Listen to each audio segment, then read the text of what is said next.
Bien. Creo que fue corto el tiempo en las salas, porque implica no solo desde lo racional, sino desde lo emocional.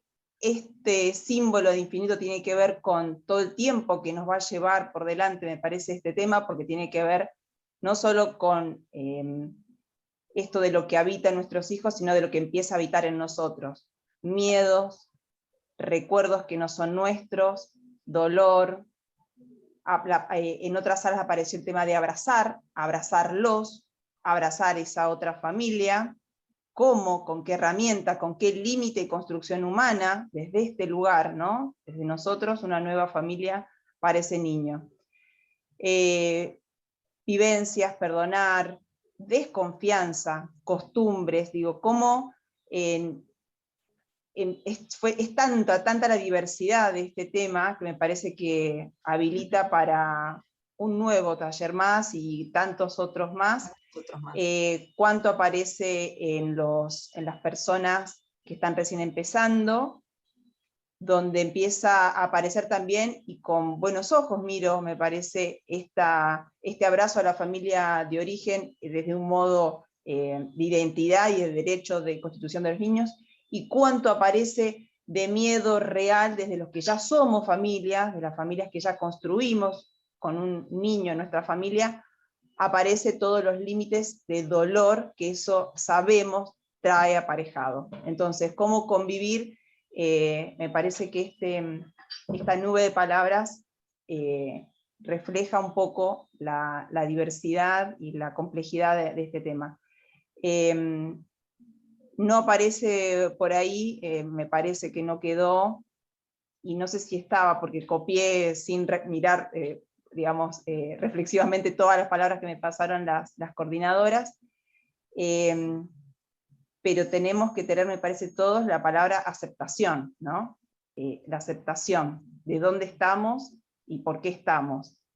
Entonces, de ese lugar, cuando decimos abrazarlos o abrazar a la familia, me parece que es abrazarnos, también a nosotros, en encontrar también nuestro lugar verdadero, posible, en esta construcción.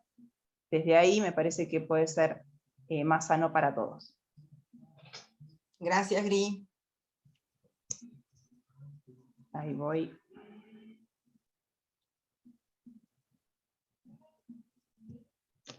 Bien, gracias.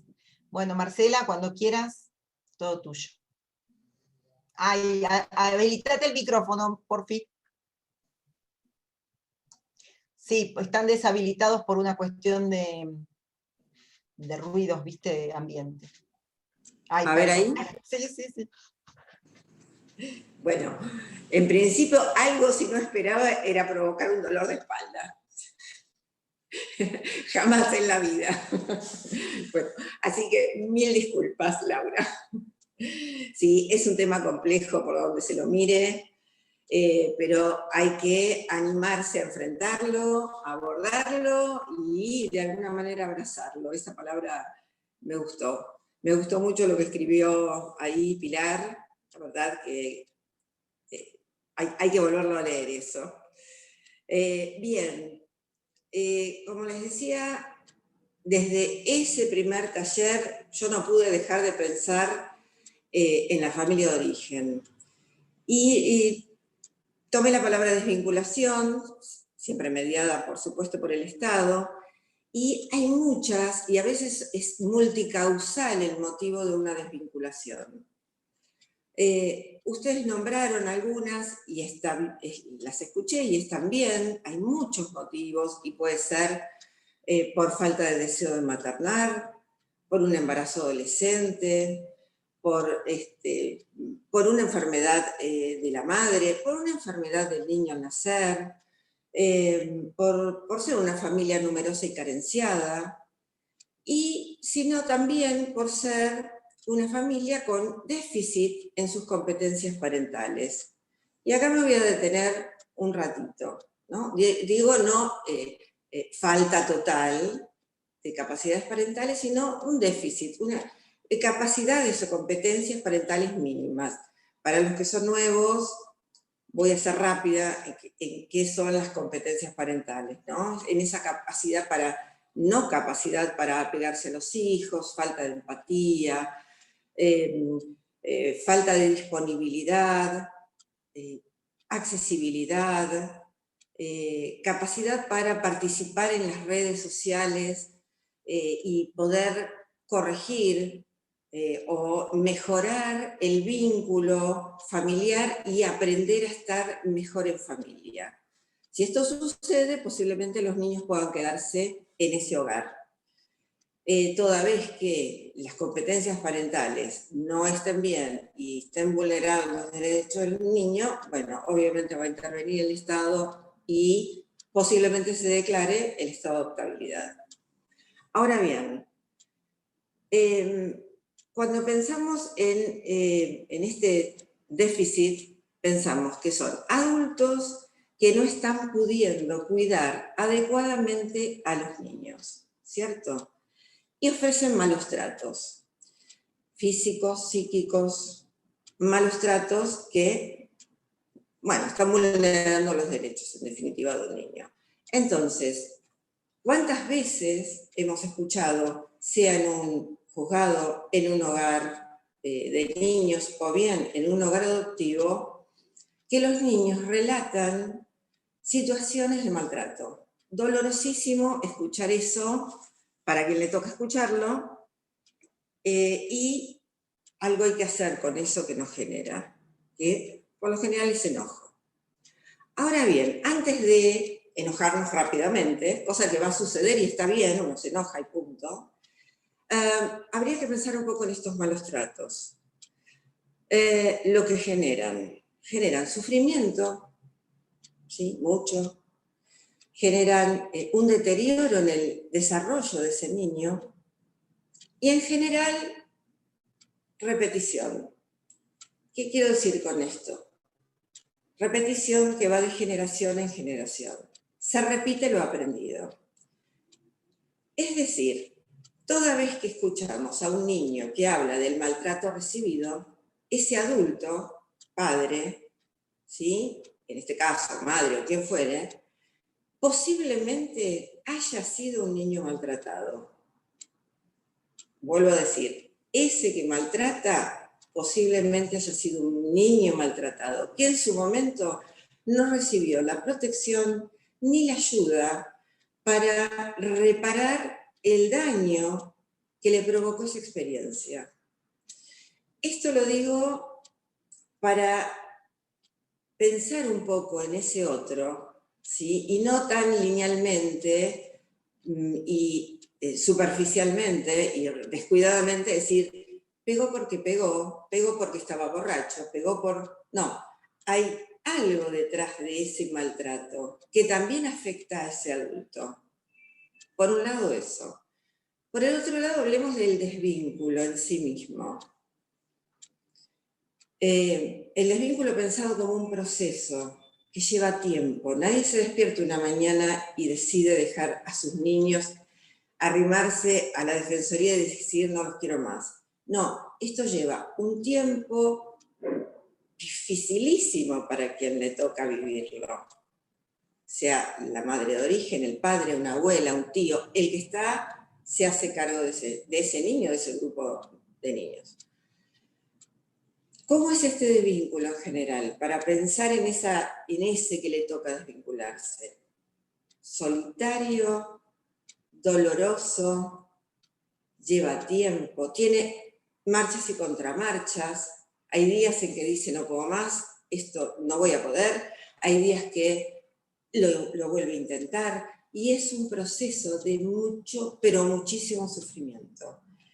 Que muchas veces, cuando digo solitario, digo sin la contención familiar. Muchas veces son las mamás, ¿sí? Las que se encargan de hacerse cargo de este difícil momento. Escenas repetitivas que todos conocemos que tienen que ver con esto. Un niño, con la intervención del Estado, es alojado en un hogar. Mientras tanto se trabaja con esa madre, tratando de devolverle fortificando esas competencias parentales que están así medias mínimas, digamos, ¿no? Están empobrecidas. Esa mamá va a ir todos los sábados, ¿sí? Va a ser afectuosa con sus niños, va quizás a empezar esa frecuencia a achicarse, bueno, menos frecuentes serán esas visitas, y cada vez menos frecuentes, hasta que un día no va más. Y en ese no ir más, tal vez esa persona pensó una y mil veces esa despedida, porque sintió que no iba a poder hacerse cargo. ¿Por qué? Porque en el ambiente en que está, pudo haber sido un ambiente que no cambió lo suficiente como para que esos niños tuvieran una buena vida. Entonces, podemos pensarlo, que lejos de ser un acto desconsiderado, apresurado, negligente, y mucho menos de abandono, ¿sí? Pudo haber sido, o podemos pensarlo como un acto de responsabilidad. Conocemos historias de abuelas, de tías, o de padres incluso, ¿no? En general son las madres las que se hacen cargo de esto, o las mujeres de la familia de origen, las que han tenido que hacer este proceso. Y en esa decisión dificilísima, esa mujer va a quedar con una marca en su subjetividad para el resto de su vida. Y así como a veces pensamos en los fantasmas que tienen las familias adoptivas respecto de las familias de origen, ¿por qué no pensarlo al revés? Y decir, ¿qué le pasa a la familia de origen cuando definitivamente decide que no va a poder hacerse cargo? ¿Cuántas veces pensará, ¿y cómo estarán mis niños? ¿La jueza le habrá conseguido una familia? ¿Los habrán separado y cada uno habrá ido a una familia distinta? ¿Se verán? ¿Se acordará de mí? ¿Lo volveré a ver? La familia adoptiva, ¿sabrá que le gustan las milanesas con papas fritas? ¿Se habrán dado cuenta? No sé, miles de preguntas que se puede hacer la familia de origen en este desvínculo, que no siempre es elegido, que no siempre es tan acompañado, ¿sí? Porque más allá que hay un equipo técnico que sostiene esa decisión, esa persona puede sentirse absolutamente sola, vulnerable y en una situación dificilísima para atravesar.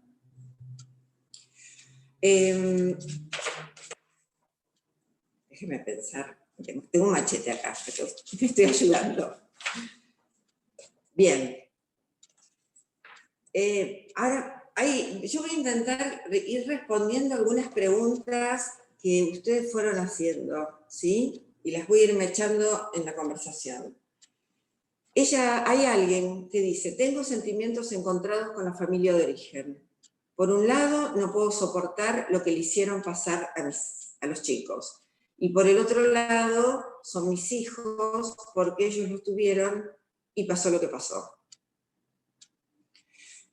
A ver, todo lo que yo dije respecto de la familia de origen no impide que uno, cuando ve el sufrimiento que ocasionó ese desvínculo en los hijos, no produzca un profundo enojo.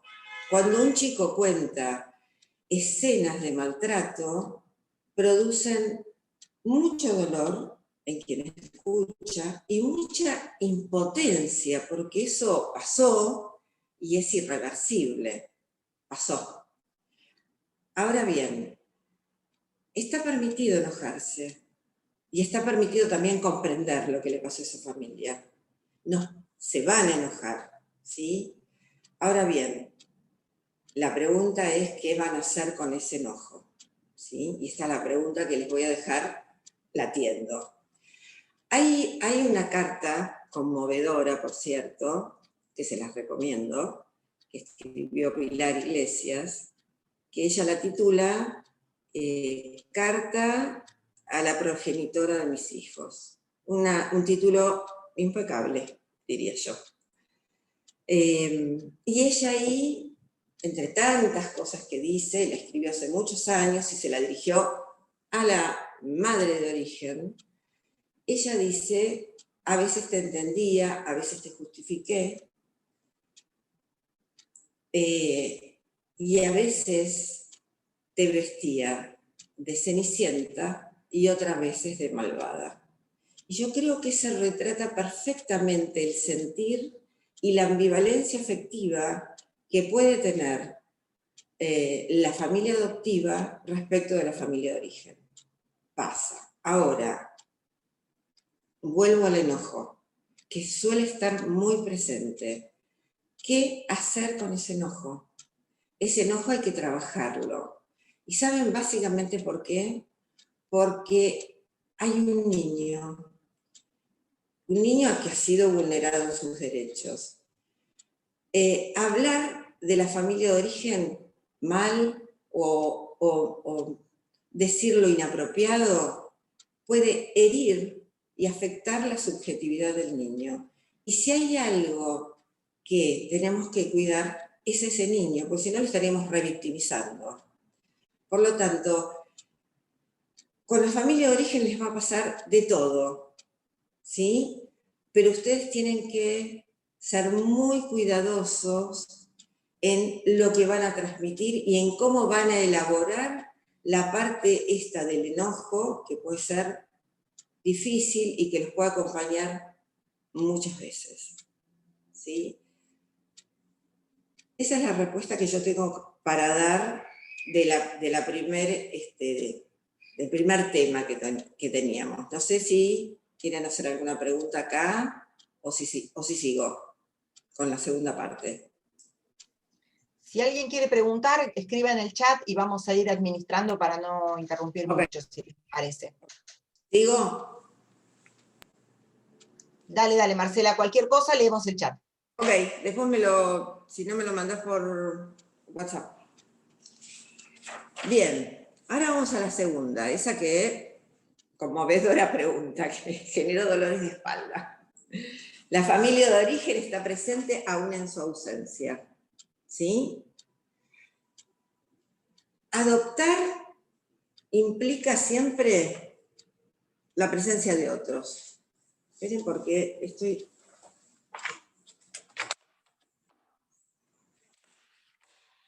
¿Sí? En cualquier instancia del proceso adoptivo que estén, van a pensar en la familia de origen, sea el día que por primera vez piensan en que van a adoptar, cuando se inscriben, cuando los están evaluando, cuando estén frente al juez, cuando conozcan al niño y cuando armen la familia adoptiva, ¿sí? Van a estar. ¿Por qué? Porque forman parte. Y jamás tienen que ser, o en la medida de lo posible, no tienen que ser pensados como un obstáculo, ¿sí? Como un otro con el que hay que competir. No, no, para nada.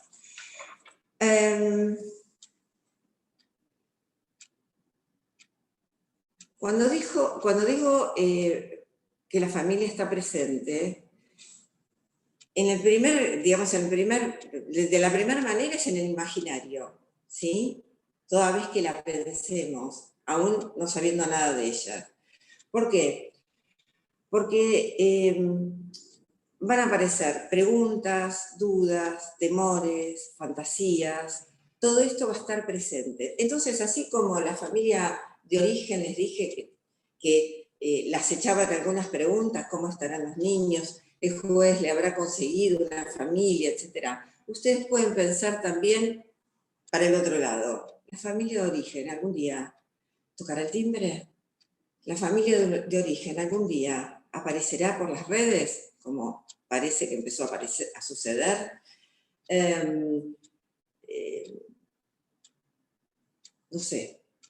Mi niño se acordará mucho de sus padres de origen, ¿Los extrañarán? ¿No llegarán a querer? ¿Sí? Estas son inevitables preguntas que van a aparecer. Ahora bien, el niño que ingresa a la vida familiar es un niño que está habitado por otros, ¿sí? ¿Por qué? Hoy por hoy hay muchas disponibilidades adoptivas muy amplias. Hay mucha gente que adopta a chicos de 5, 6, que pretende o espera poder adoptar a chicos de 6, 7, 8, hasta 10 años y más también. Estos niños llegan con un modelo, un modo de vivir en familia, vamos a decirlo fácil, ¿sí? Un modelo familiar internalizado. Tienen un concepto de lo que es una mamá, un papá, ¿sí? Posiblemente un concepto de familia internalizado que va a ser bastante o muy diferente al que ustedes les vayan a proponer o al que ustedes estén pensándose como familia. Por lo tanto, va a haber quizá un choque ahí, de alguna manera, y va a haber que aceptar ese aprendizaje que van a tener que tener todos como familia. El nene va a aprender nuevos códigos, se va a resistir, porque va a venir acostumbrado a otros modos de vincularse, y ustedes intentarán hacer lo que puedan para ofrecerle algo nuevo y tal vez mejor. ¿Sí? Bien. Hay una pregunta, bueno, desde ya que es una tarea compleja para un niño, ¿no? Aprender a vivir en una nueva familia con nuevos códigos. Pero hay una pregunta que era la siguiente. Así, ¿cuáles son los pasos a seguir para pensarnos como un nuevo vínculo y no como un reemplazo? Y acá vuelvo a decir algo que ya dije 2 veces, creo. En principio no nos tenemos que pensar como un obstáculo, ¿no? No tenemos que pensar, mejor dicho, la familia de origen como un obstáculo. No pensarlo como algo que se interpone entre ustedes y el niño, ¿sí? Sino más bien como un continuado. A ver,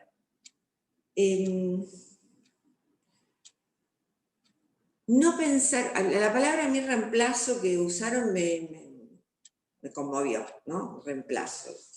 De reemplazo me suena algo transitorio, algo que, bueno, como aquello no pudo ser, soy yo. No.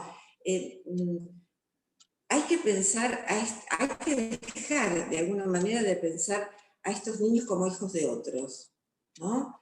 Hay que empezar a pensarse como familia, tratando de integrar a ese niño y pasar y convertirlo en un hijo, que deje de ser un extraño para convertirse en hijo. ¿Se entiende? Es decir, crearle el espacio psíquico como para poder ahijarlo. ¿Se entiende lo que digo? Es una tarea compleja, pero no sentirse de segunda, no son padres de segunda. Son hijos que han sido engendrados por otros, ¿sí? Pero los tienen que ahijar ustedes, convirtiéndolos en hijos, creando el espacio psíquico para poder darles ese lugar. Si no, no va a poder suceder esto. ¿Dónde más está la familia de origen? Toda vez que digo que está presente aún en su ausencia. En el expediente. Ese día que el juez lo llama, día extremadamente a puro nervio, diría yo, ese día, esa familia que hasta ese momento, familia de origen, fue pensada, imaginada, empieza a tener nombre, edades, lugares, situaciones, se vuelve un poco más real.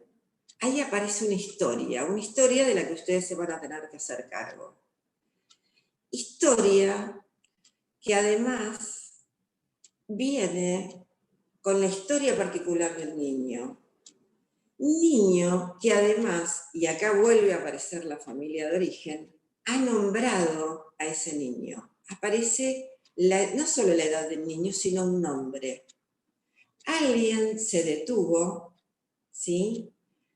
Y pensó, y regaló, casi como un tesoro, un nombre.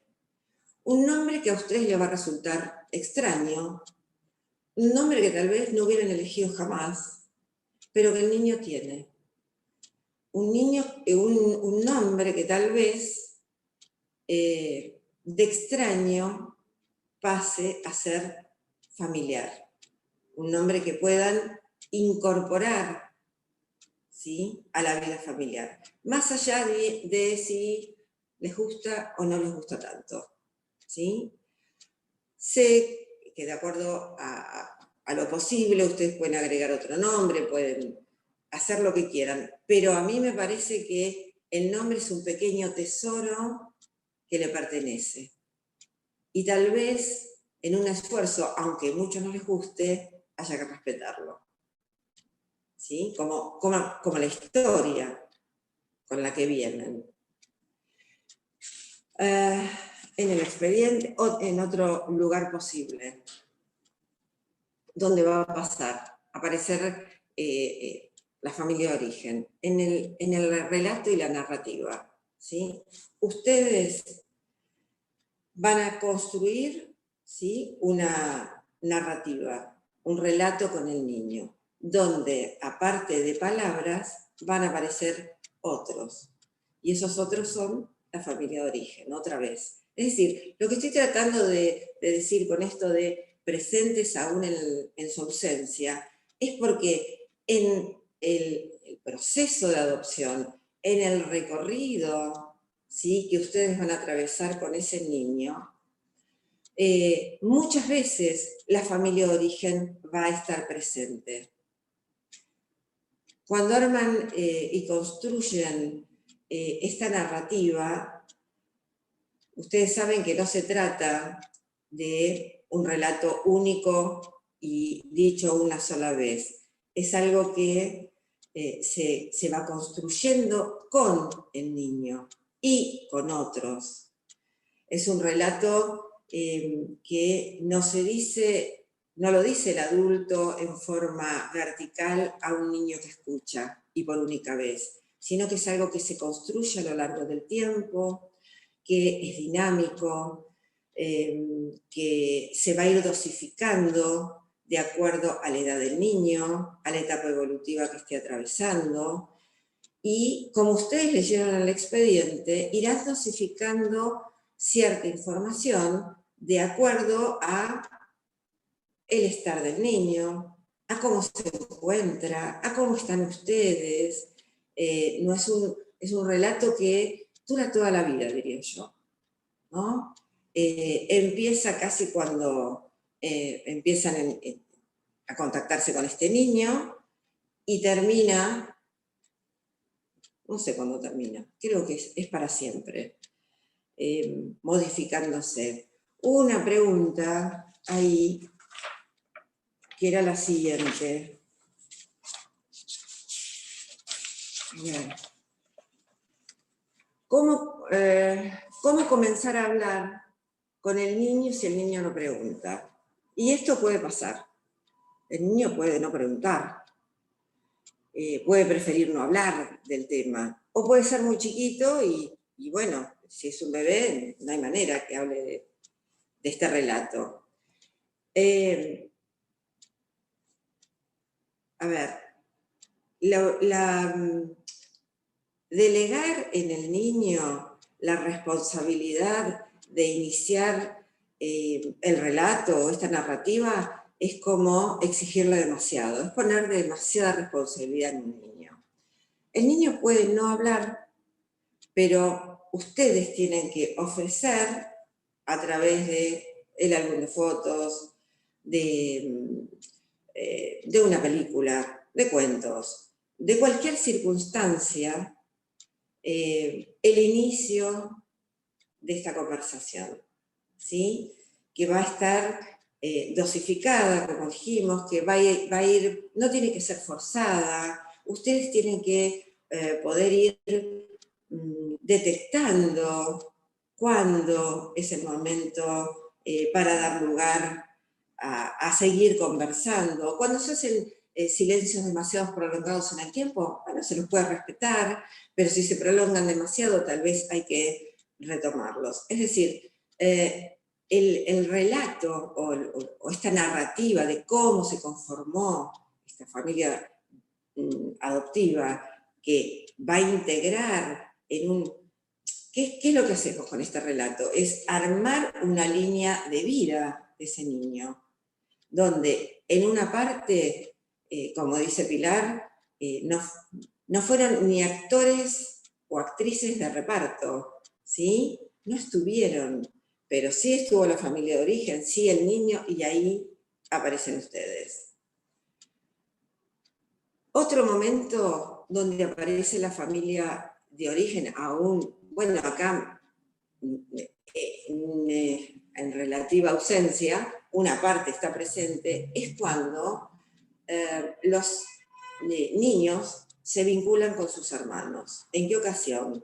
Muchas veces sabemos que hay grupos de hermanos que tienen que salir en adopción, pero resulta ser que no hay en la red general familias que tengan disponibilidad tan amplia. Entonces los jueces deciden que cada niño vaya a una familia.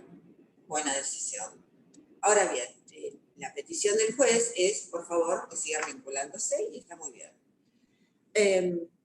Cuando esto sucede, es un desafío grande realmente, por varios factores. Uno es que se pueden empezar a pensar como una familia ampliada, ¿no? Ya no se trata de que adoptaron solo a niños, sino que hay cuatro niños más en 4 familias diferentes. Por lo tanto, no solo hay que conciliar el encuentro entre los hermanos, sino también en conciliar el encuentro entre estos adultos que no se conocen y que no siempre hay tanta afinidad ni tanta facilidad de contacto. Pero sí hay que respetar el vínculo entre los hermanos. Hace poquito en una charla con una familia que está atravesando una situación parecida, contaban que, bueno, que con su hija se ve con sus hermanas, que están con otras familias, y el vínculo entre las hermanas es bastante bueno, no hay mucho para decir, y entre los adultos es un poquito más complicada, pero es buena, pero no es tan sencilla.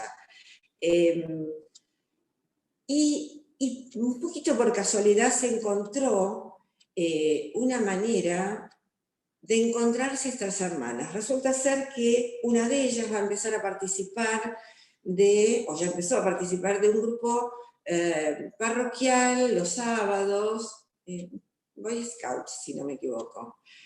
Y esta hermana mayor invitó a las otras. Por lo tanto, van a tener un espacio, ellas 4 o 5, para encontrarse a solas, en un grupo donde va a estar dirigido por otras personas, donde ellas van a estar sin la mirada permanente de ninguno de estos padres, de estos adultos, ¿sí? Padres adoptivos, sino que van a tener un momento íntimo, si se quiere, y después estos padres se van a encontrar en la puerta toda vez que los lleven y no los lleven. Hay que revisar, además, toda vez que sucedan estos encuentros, cómo vuelven los chicos de estos encuentros, con qué frecuencia se hacen, porque también a veces yo lo que noto es que hay un esfuerzo muy, pero muy enorme de parte de los papás de forzar estos encuentros. Y nos tenemos que encontrar porque el juez dijo. Entonces se encuentran todos los sábados, o sábado por medio, y a veces no hace falta tanto. Hay que regular, encontrar, porque si esto los agota, ¿sí? Y si los encuentros no son tan buenos, y tal vez hay que regularlos, encontrar la forma, si es necesario encontrarse todos juntos, o uno por semana, o cada cuánto, revisen, sin querer contrariar, por supuesto, a ninguna decisión judicial, ni mucho menos, pero revisen cómo vienen los chicos después de esos encuentros. Esos encuentros valen y son oportunos, pero fíjense cómo. A veces asesorarse con algún profesional para ver cómo hacerlo también es válido. Otra instancia en que la familia de origen aparece, esta vez en forma presencial, es cuando queda la posibilidad de seguir vinculándose ese niño con algún familiar de la familia de origen que está en la familia. Esto es un poco más complicado. Se supone que el juez decide con quién se puede seguir vinculando ese niño porque seguramente ese adulto o un hermano mayor o quien fuere está de acuerdo con la adopción, en principio, es un vínculo comprobadamente saludable y aún así hay que estar atento a cómo vuelve ese niño, a cómo es ese vínculo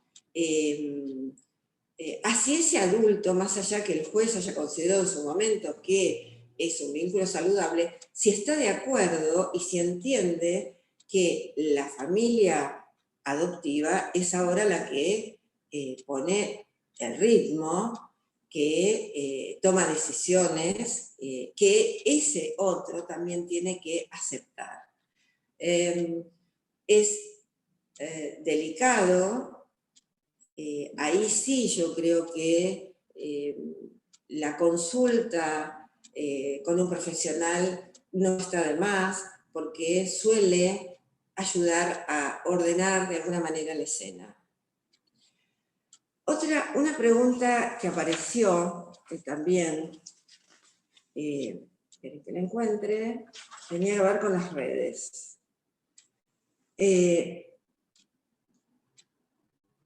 Bueno, acá hay una pregunta que dice, ¿cómo debe ser la relación con la familia de origen para que esto no perjudique la adopción? Bueno, la idea es que no la perjudique nunca, ¿sí? Porque si la perjudica es porque ese adulto con el que se está vinculando el niño no está entendiendo ni haciendo que ese vínculo sea saludable. Por eso hay que estar ahí de alguna manera presente, ¿no? No se puede hacer de cualquier manera ese encuentro. Tiene que ser un encuentro de alguna manera supervisado, ¿sí? Porque no sabemos que si resulta ser que ese que es saludable o parecía en un momento saludable, no está de alguna manera vinculándolo al chico con otros de la familia que no están de acuerdo con la adopción, por ejemplo. ¿Por qué sucede esto? Volvemos a ver, la pregunta esta tiene que ver con las redes.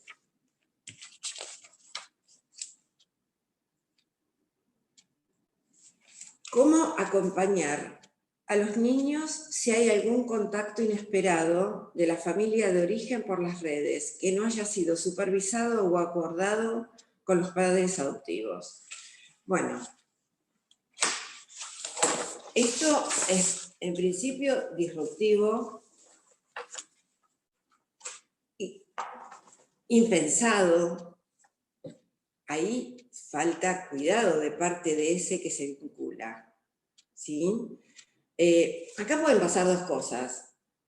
Primero hay que entender qué edad tiene el niño y qué está haciendo el niño en la red, ¿no? Pues se supone que si lo ubicaron por la red, ese chico no es tan niño, ¿no? Me estoy imaginando que por lo menos tiene 14, 15 años, no creo que antes. Pueden pasar dos cosas.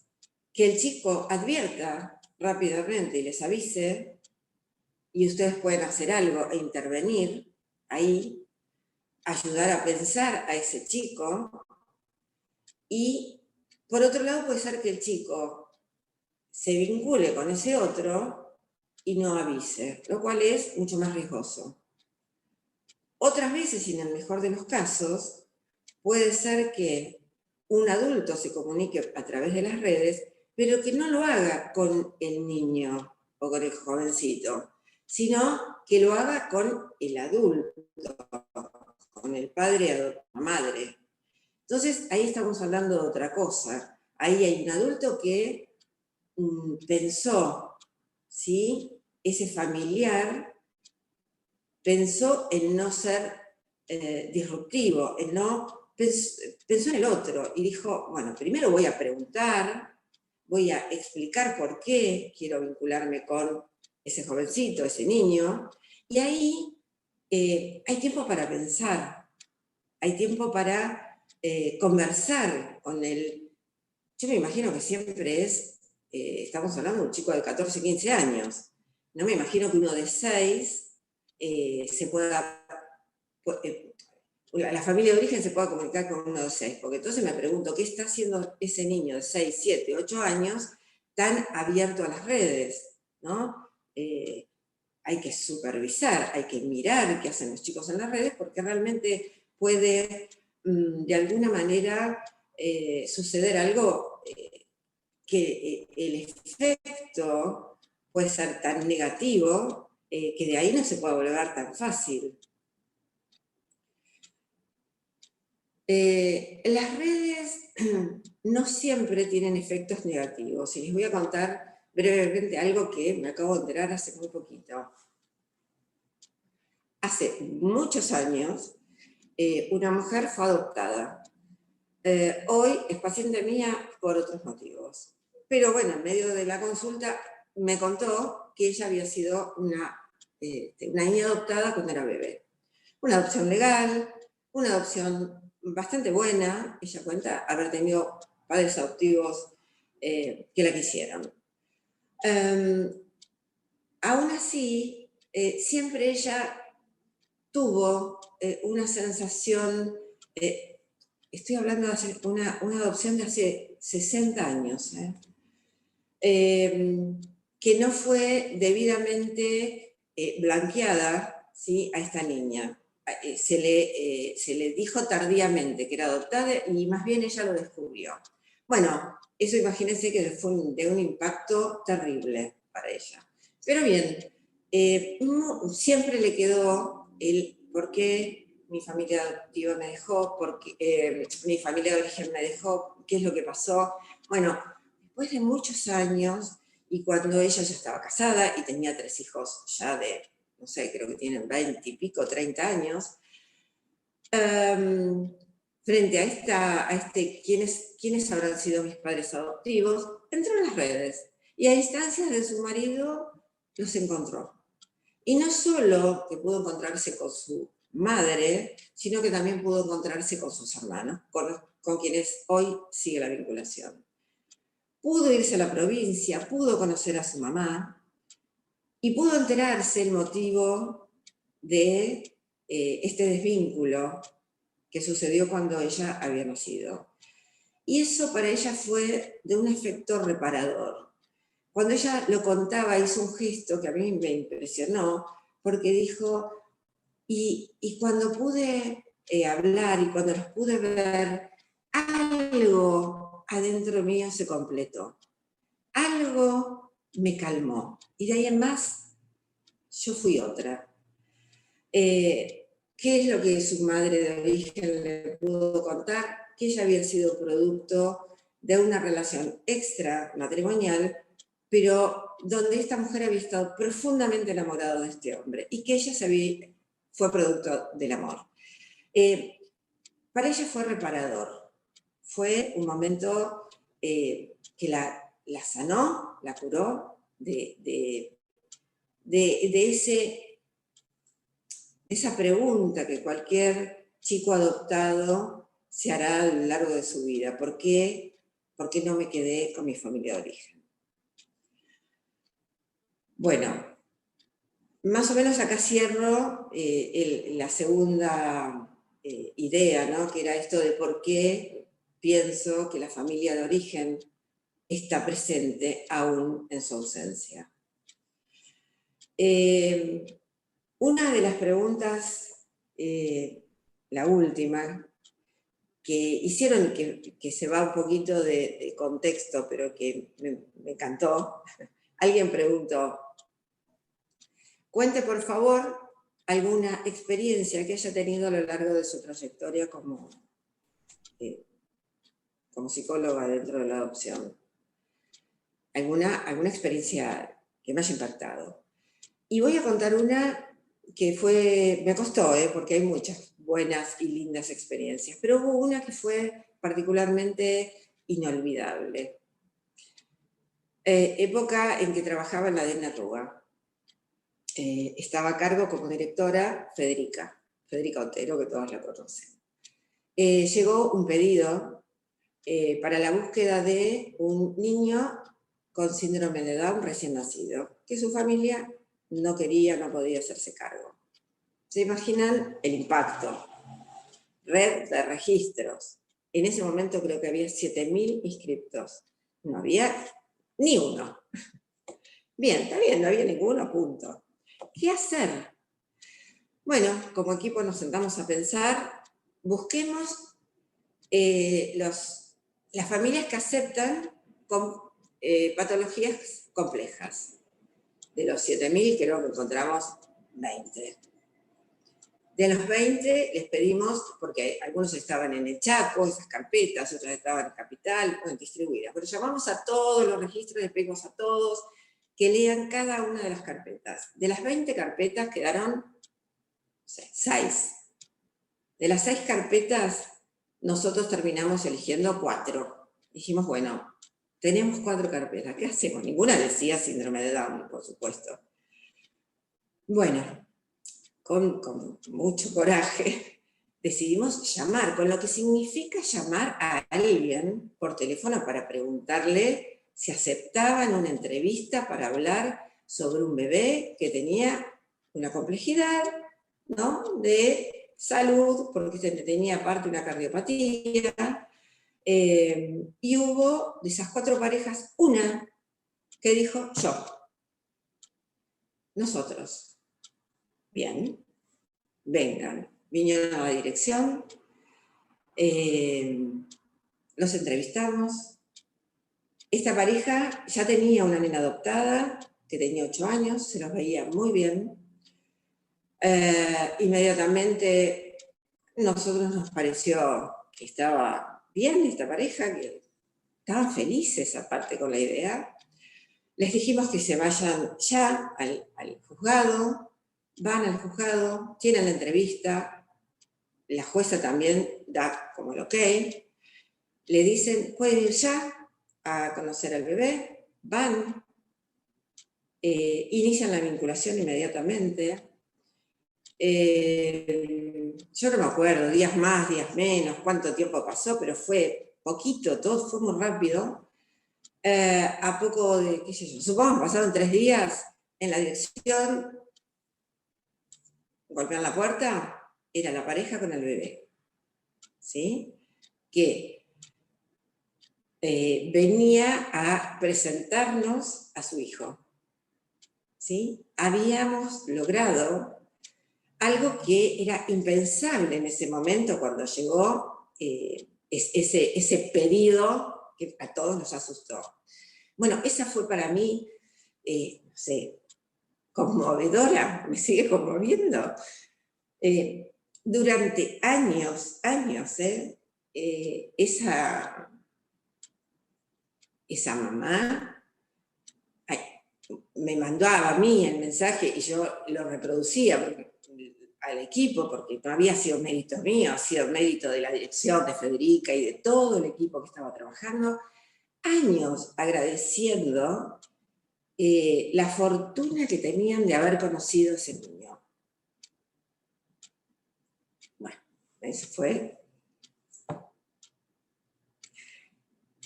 una de las tantas experiencias, pero esa fue fuerte. Hermoso, Marcela. Bueno, las escucho. Ay, qué difícil cortar esto ahora, Sí. pero bueno, te leo una pregunta del chat o la leo vos, Caro, perdón. Yo estoy llorando en este momento. Ah, bien. La Pero- leo yo. Estamos todas conmovidas, pero realmente sí, no puedo dejar de contarlo porque todas las preguntas que me llegaron a través de Laura, me hubiera encantado contestarlas todas, es imposible, pero esa pregunta en particular, que no sé quién la hizo, ni tiene importancia, fue la pregunta.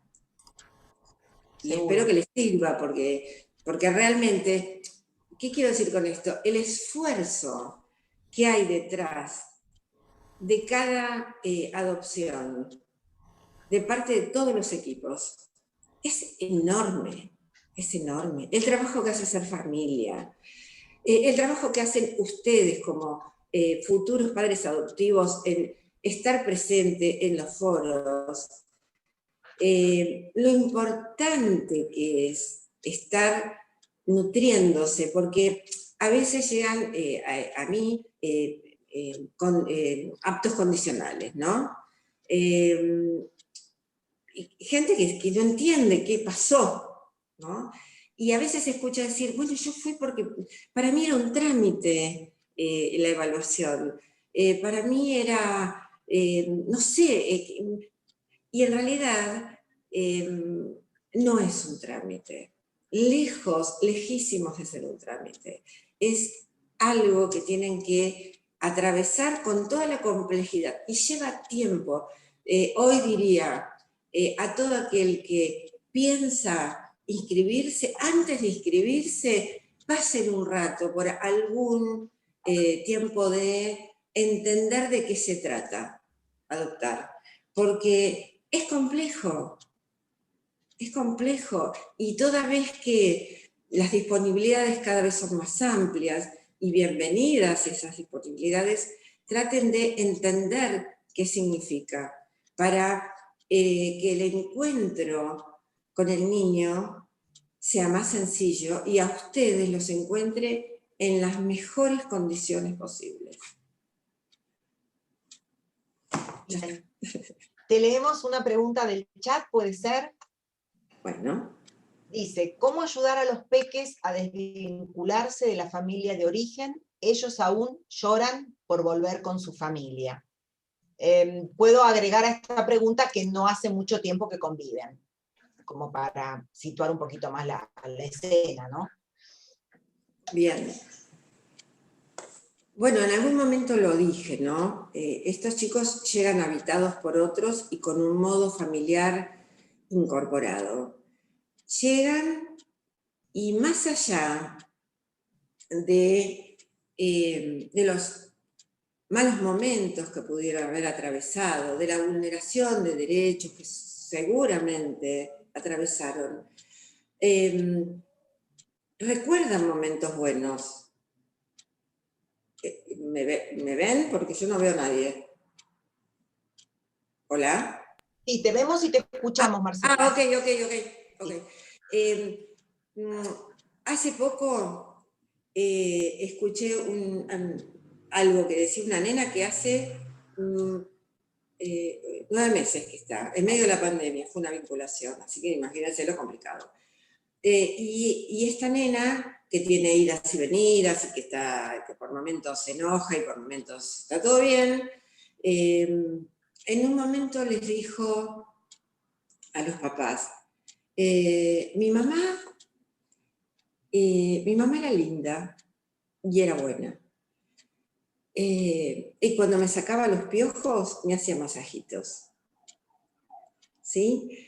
Es decir, esa nena recuerda esa parte linda de haber vivido con la familia y extraña eso aprendido, extraña a sus hermanos si los hubiere, extraña a la abuela, extraña. ¿Por qué? Porque fue desgarrada de alguna manera de algún lugar que le pertenecía. ¿Cómo ayudarlos? Era la pregunta. Bueno, hay que escucharlos, hay que comprenderlos. Va a ser doloroso, porque uno en un punto se va a sentir rechazado y no elegido, pero hay que darles tiempo. Hay que ser muy fuerte para atravesar el sufrimiento de los chicos. Es esto, ¿no? Esto del enojo, esto de que nos atraviesa. Pero es inevitable. Forma parte de construirse como familia, atravesar esos momentos difíciles. El chico que llora, el chico que desprecia, ¿no? Hace poco escuché a alguien que le dijo, vos sos un desconocido para mí, al padre. El padre adoptivo, que hace rato es padre adoptivo aparte, ¿sí? Bueno, pasa, vos no sos mi papá, vos no sos mi mamá, vos no sos quién. Pasa, y hay que saber sobreponerse a eso. Es más lo que hay que abrazar que lo que hay que enojarse frente a eso. Tal cual. Bueno, Caro, ¿te dejo? ¿Te habilitas vos el micrófono? Eh, Bueno, sí, le paso la palabra a Anaí y después Anaí me... Perdón. después de esto es como que uno queda mucho para pensar, mucho para seguir trabajando, para seguir aprendiendo. Aquellos que recién arrancan este camino y aquellos que ya hemos transitado y ya somos familia por adopción y seguimos aprendiendo y seguimos transitando esto, la verdad que ya cada vez lloramos más los Zoom, no sé, vamos a tener que incorporar en la inscripción, en el formulario de inscripción, acompañar con un pañuelito descartable, digamos, algo de eso. No sé, vamos a tener que incorporar algo de eso. Sobre todo, Marcela, agradecerte la verdad que la predisposición para con Ser Familia por Adopción, para este Zoom, que bueno, que la verdad que nos deja pensando y para seguir trabajando. Y bueno, y saber que agradecerle a todos que han tenido este tiempo para compartir y que han participado de este Zoom y que vienen por ahí. Hay muchas caras conocidas que los venimos viendo en muchos Zoom y eso uno se siente agradecido con eso también. Así que bueno, agradecerles a todos. La verdad que imagino que después de esto quedan muchas preguntas, muchas cosas, muchas dudas, y la verdad que después uno recibe mensajitos que son muy agradables. También agradecer esos mensajitos que hemos recibido de parte de ustedes, así que bueno, Marcela, vuelvo a agradecerte, y bueno, Caro, te paso la palabra porque lo que pasó fue espectacular, y lo que viene, ni te cuento.